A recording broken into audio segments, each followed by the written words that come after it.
كل الناس اللي عايزه تتعلم ايديت في 2024 بجد انت مالكش حجه خلاص. في مهام كتير قوي في البرنامج، بدل ما كنا مثلا بنقعد نعملها في ساعه ولا ساعتين، لا انا ممكن اعملها في 10 دقايق. ففي فجوه بجد في الوقت كده مستفزاني، مخلياني ان انا بحسد على الناس الجديده دي. في الفيديو ده هوضح لك ايه المميزات القويه جدا اللي موجوده في فوتوشوب 2024، هيخليك تعمل ايديت للصور بتاعتك بمنتهى السهوله، وكمان يطلع شكلها احترافي وشكلها قوي جدا. فان شاء الله تستفادوا وده اللي يهمني. يلا بينا نبدا.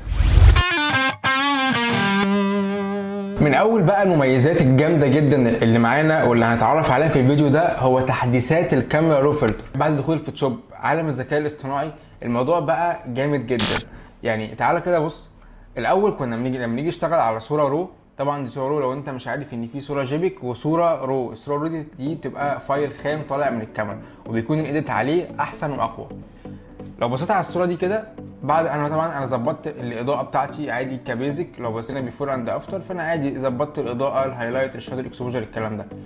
لو بصينا هنا هنلاقي ان الباك جراوند لاسعه جدا، اوفر اكسبوجر، صح كده؟ بص كده اهو، طلعنا فوق، بص الباك جراوند منوره جدا. كتير جدا مننا بيكون بيصور صور يبقى هو ظابط الاكسبوجر على الناس والباك جراوند ورا لاسعه منه جدا، وللاسف الصوره بتفضل كده. اما بقى لو هو دخل بقى الصوره على الفوتوشوب وقعد يعمل يقص الناس ويغمق الباك جراوند بيخش في قصه طويله، وبرده مش هتديله نفس النتيجه اللي انا هعملها دلوقتي. اللي انا هعمل ايه دلوقتي من ضمن تحديثات الكاميرا فلتر الجديده، لو بصينا على الدايره دي كده هلاقي عندي سيلكت سبجكت، سيلكت سكاي، سيلكت باك جراوند. الحاجات دي بجد دقيقه وحلوه جدا. لو بصينا مثلا عملنا سيلكت باك جراوند ودوسنا عليها بس كده، بص انا ملحقتش انا شلت القلم بس كده اعلم على الباك جراوند. لو تعالى نخش كده نشوف السيلكت عامل ازاي. بصوا يا جماعه السيلكت دقيق وحلو، دقيق وحلو جدا، ما عدا الحته اللي جوه دي. عشان نجيبها تاني هاجي عامل اد وجايب البرش، صغر وزود اهو،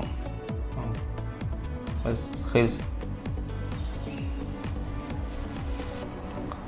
تمام كده. عايز اعمل ايه انا بقى؟ انا عايز اجي عند الباك جراوند دي واقول له ايه، لا اقول له بقى انا ايه، انا عايز اهدي الاضاءه دي اهو. بصوا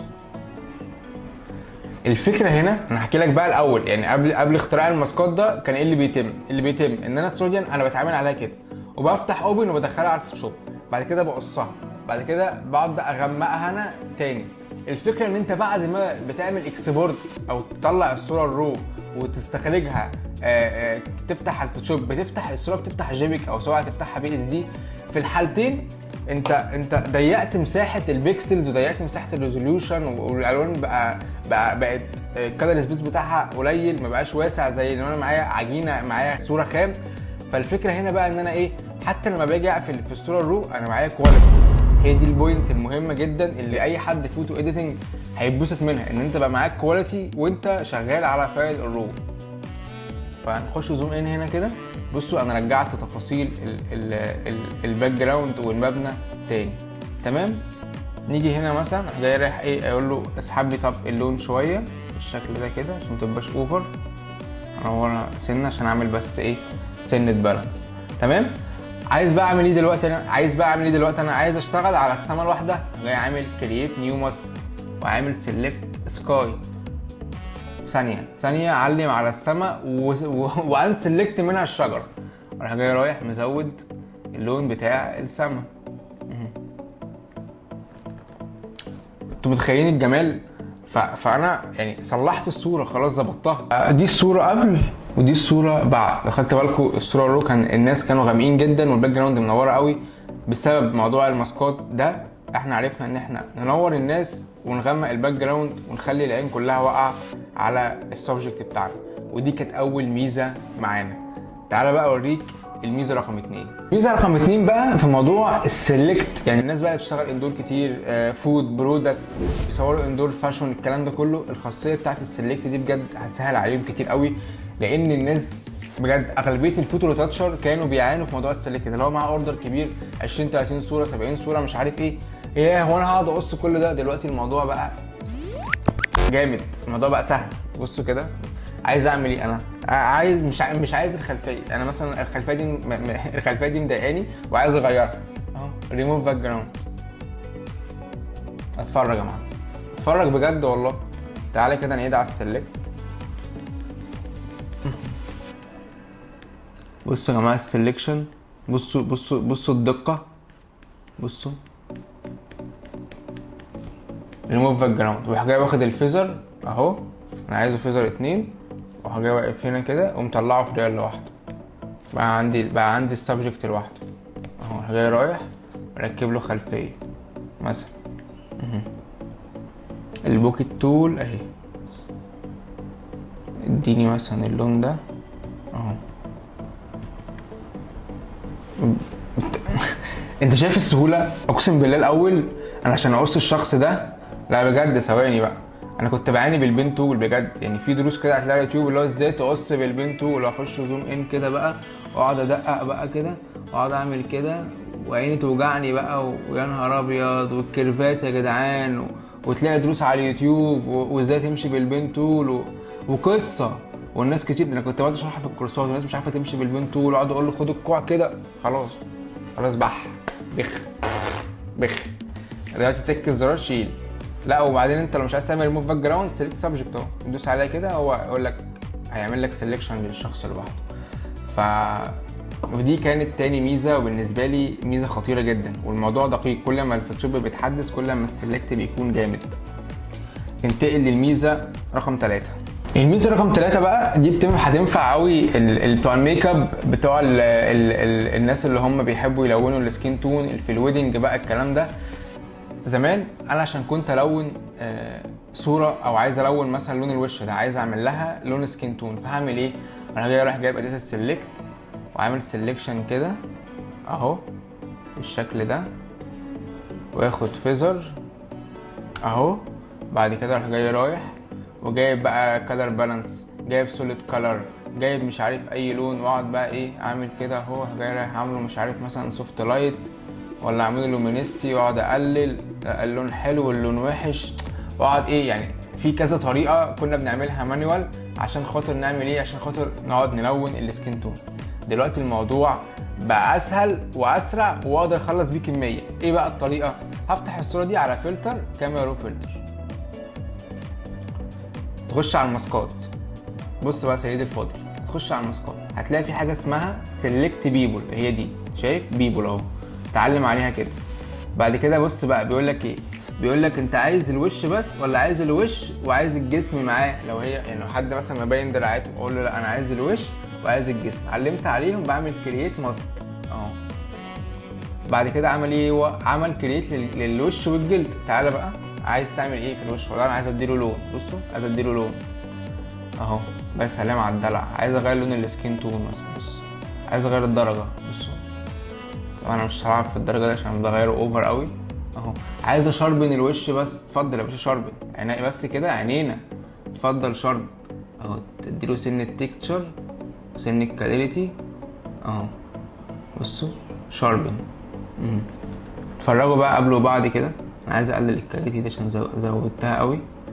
بصوا يا جماعه السكين تون ما كانش فيه لون اصلا في البشره، واتحكم في اللون براحتي معايا الكلر بالانس اهو. قبل وبعد، بصوا قبل وبعد. الميزه بقى ان انا اقدر ان انا اعمل الكلام ده على الاوردر كله. يعني انا مثلا هاجي اعمل ايه، اعمل سيلكت واعمل كوبي سيتنج مثلا اهو، كوبي سيتنج تمام كده، او كوبي اديت سيتنج عشان عايز اخد الماسك، لانه ممكن يعمل كوبي سيتنج وما ياخدش الماسك. فانا بقول له كوبي اللي هي دي، كوبي سيلكت اديت سيتنج اهو. بقول له ايه انا عايز الماسكات او عايز الماسك بس. انا ممكن اشيل كل دول واختار الماسك بس، واقول له كوبي تمام كده، واقول له اوك. لو معايا اوردر تاني مثلا او صوره تانية، يعني مثلا لو فتحنا صوره تانية هتيجي اعمل فلتر اهو، افتح الكاميرا رو فلتر، ادوس على الثلاث نقط واعمل بيست سيتنج اهو. عمل ايه؟ هو عمل سيلكت لوحده للجلد والوش واداله نفس السيتنج اللي انا ايه عملتها اهو. يعني لو معايا اوردر كله انا هعرف اعمل الاوردر كله سيتنج بيست. وعايز اقول لك ان على اللايت روم لو الاوردر كله مرصوص كده 10 15 صوره، بتاكد زرار سيلكت اول بيست سيتنج، هينزلوا عليهم كلهم بنفس السيلكت بنفس الاعداد بنفس كل حاجه. فالموضوع لذيذ، الموضوع سهل وبسيط. يعني الموضوع الاول كان لا ده انا بعمل سيلكت للوش واقعد اعمل له فوتو فلتر واقعد مش عارف اعمل له ايه، لا ده انا معايا الكاميرا رو فلتر كلها فاتحها، اقدر افتح مش عارف اعمل لون هنا واعمل لون هنا في السكين تون واشربن الوش بس برضه، وفوفر عليا مجهود السلكشن يعني. طيب دي كده الميزه رقم 3. نخش على الميزه رقم 4. الميزه رقم 4 بقى السنان. عشان كنت اعمل السنان الاول بعمل ايه؟ بروح جاي رايح باللاسو تول وجاي عامل كده وافتح اليسوتوريشن واجيب اللون الاصفر واعمل كده واعمل كده. دي كده ايه الطريقه بتاعت السنان. طيب الاي اي بيقول لك ايه؟ الاي اي بيقول لك لا انت هتجيب الكاميرا رو فلتر نفس القايمه حبيبتنا دي، تمام؟ تروح جاي عامل سيلكت بيبل برضه، هتلاقي هنا في تي اهي، تعلم عليها وتقول له كرييت. عايز تعمل ايه يا معلم؟ والله يا باشا اسحب لي لونها كده اهو ونورها لي شويه هايلايت. بصوا قبل وبعد، نخش زوم ان كده عشان نشوفها وهي بتبرق. ادي السنان برضو كوبي بيست على الاوردر كله. يبقى انا لو معايا اوردر هكوبي بيست على الاوردر كله، اظبط السنان كلها مره واحده، اظبط السكين تون كلها مره واحده. واللي احنا عملناه اول مره بتاع تغميق الباك جراوند، انا لو معايا الاوردر كله فيه هايلايت عالي، كوبي بيست للماسك بيست على الاوردر كله، الاوردر كله يعمل له سيلكت باك جراوند وهيغمقه كله مره واحده. انا الاول كنت بعمل ايه؟ هقعد اعمل سيلكت على صوره اقسم بالله، سيلكت على صوره واقعد اغمق هنا، وسيلكت على صوره في السكين تون، وسيلكت على صوره في السنان. دلوقتي لا، تك تك تك تك كوبي بيست على كل حاجه انا عايز اعملها.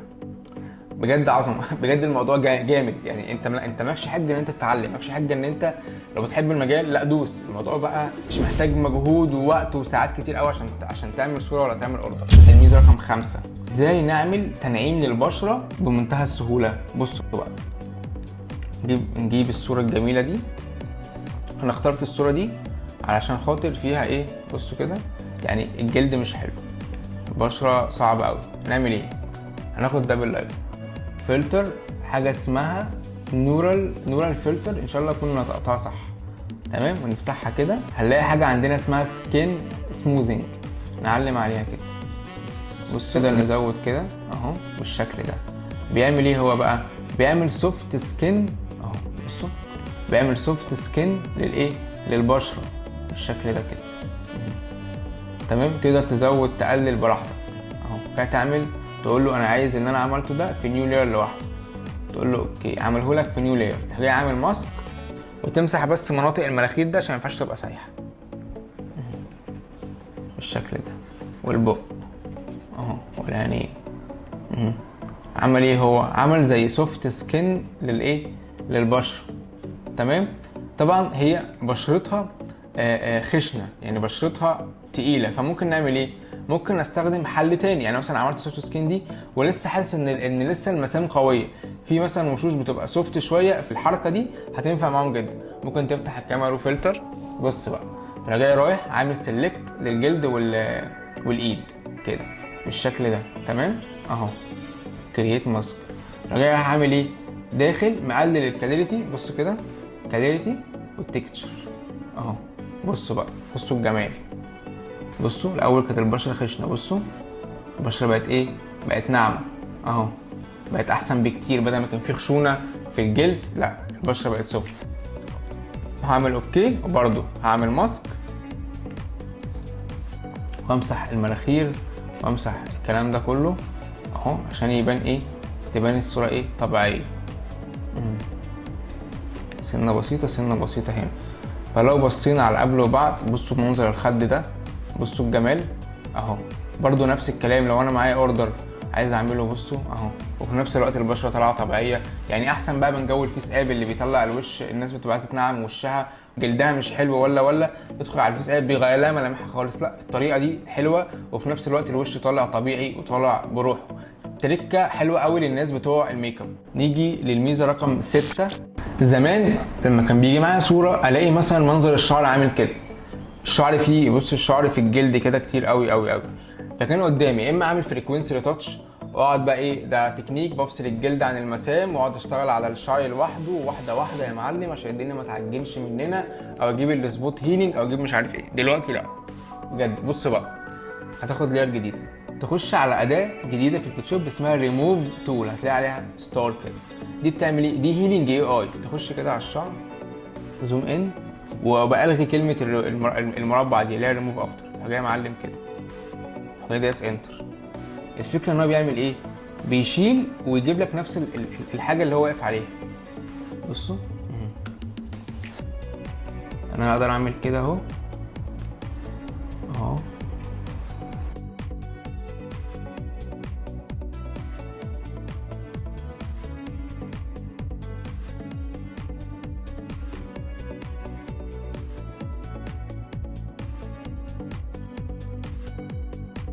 بصوا كده قبل وبعد، بصوا بيجيب لي نفس التكتشر بتاعه الجلد بالظبط. وطبعا قيس عليها برضو، تقدر تعمل عليها في الباك جراوند. ننتقل لاخر ميزه عندنا واجمد واحده فيهم، الجنريتيف فيل. هي الجنريتيف فيل دي اصلا عايزه ايه؟ عايزه يعني فيديو لوحدها. بصوا بقى، انا عشان اشيل الناس دي استنبات هقعد اسلكت بقى معلم الرمله دي كده واقعد ادبل لاير واجيب كده لا ده مش مظبوط، استنبه معلم ودي بقى ايه شغل 3 4 ساعات وتك تك تك تك تك. اقعد بقى اجيب كده بص اهو، اقعد بقى اكرر الصخره دي كده تطلع مظبوطه مش مظبوطه، قصه. يعني دي صوره ممكن تكون ده في صور بقى واحد يبقى مصور حد وجايب 3 4 تنفار وراه بالسوفت بتاعهم والناس معديه يا فلان عامل ايه بيصور.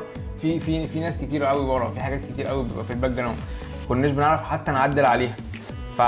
فايه الحل بقى؟ الفوتوشوب جاي يقول لك لا يا معلم انا جاي ان انا اديك بونبونايه، اقول لك لا يا معلم انا والله انا زعلان على وقتك وشاري وقتك وجاي اقول لك اتفضل بعد اذنك علمني بس كده على الناس دي، وعايزك تتفضل تدخل لي على كلمه جنريتيف فيل دي تكتب لي ريموف، ولو مش عايز تكتب ومكسل ما تكتبش ودوس انتر اتفرج.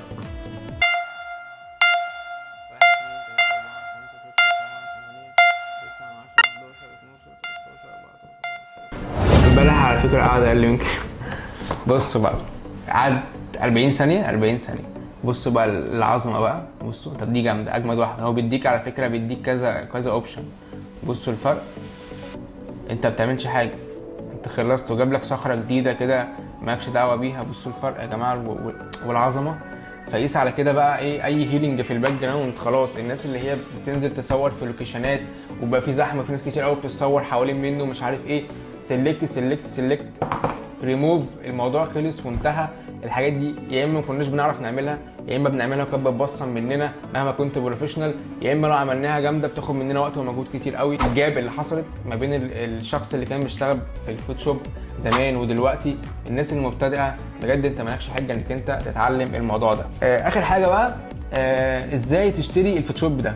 انا كنت متكلم في الموضوع ده قبل كده في ريلز عندي على انستجرام، هسيب لك لينك الحلقه دي او الريلز دي عندي. انا بعرفك ازاي تشتري الفوتوشوب وتجيبه ازاي من الموقع، واتمنى ان انت تكون استفدت. وانا يعني انا مستني كومنتاتكم، ان انا اول مره اعمل حلقه على اليوتيوب فان شاء الله ما يطلعش فيها اي لخبطه او اي كعبله.